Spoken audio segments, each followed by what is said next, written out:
stage, Vardevanyane.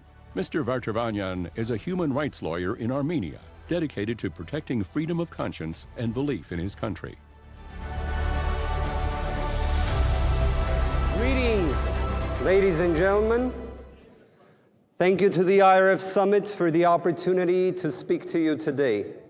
I come from the Republic of Armenia, my homeland, a great country, a great nation filled with talented and hard-working people.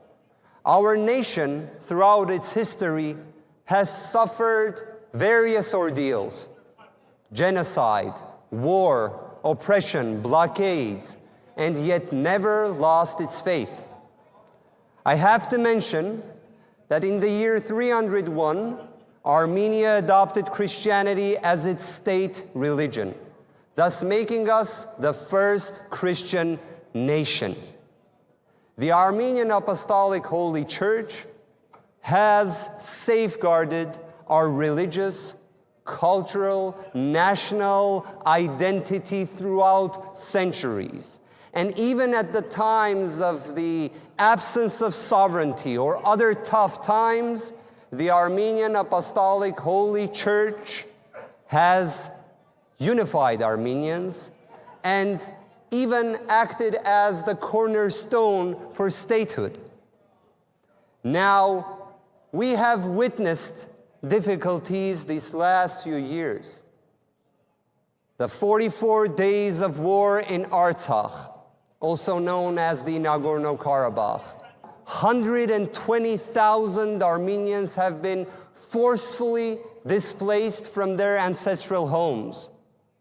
As of now, as we speak, centuries-old churches and monasteries have been vandalized, denying Christian Armenians the chance to visit places of worship, places which housed saint relics.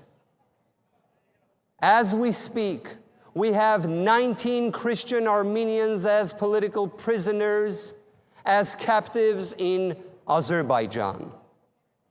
It is noteworthy that President Trump has raised this issue and made a statement as to the release of prisoners in Baku.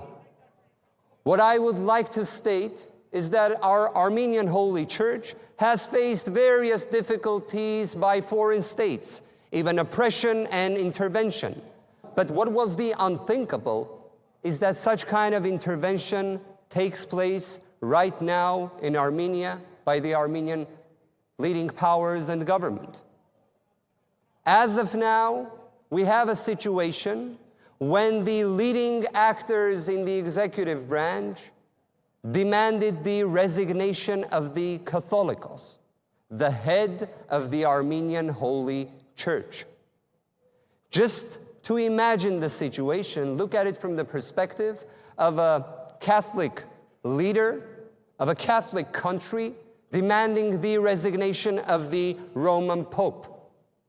As of now, as we speak, 4 bishops of our Armenian Holy Church are detained and continuously detained. 6 bishops of our Armenian Holy Church have been indicted, and bans on their travels and free movement have been imposed. I can state that all these indictments are in gross violations of due process and fundamental human rights. Just imagine, last June, the Armenian Apostolic Church's biggest donor, Mr. Samvel Karapetyan, who I have the honor to represent and to defend as his attorney, was also arrested and detained. The reasoning behind it was the following.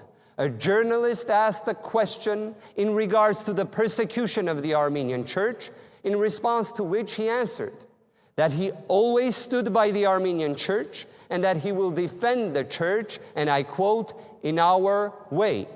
For these 2 words alone, and based on the public statements by the leading actors in the executive branch, including the Prime Minister, hours later, his house was raided, he was arrested and detained for more than 200 days in the harshest conditions possible, in the penitentiary institution, also known as the KGB basement. These examples show that the Armenian government weaponized its power against our holy church, that pre-trial detention transformed into a form of punishment, which is unacceptable. And we have the biggest donor of Armenia. We have our holy spiritual leaders as political prisoners in our country. A year ago, Vice President J.D. Vance made a very important statement that we should do more than talk about democratic values, we should live them. This is what I believe is the best formula to solve the situation, to solve the problems in regards to religious freedom, that we should do more than merely talk about them. For 15 years, I've been practicing law, and I have never seen such kind of flagrant violations. These violations are neither acceptable nor tolerable. Dear colleagues, I pray that together we will be able to better protect and better promote religious freedom.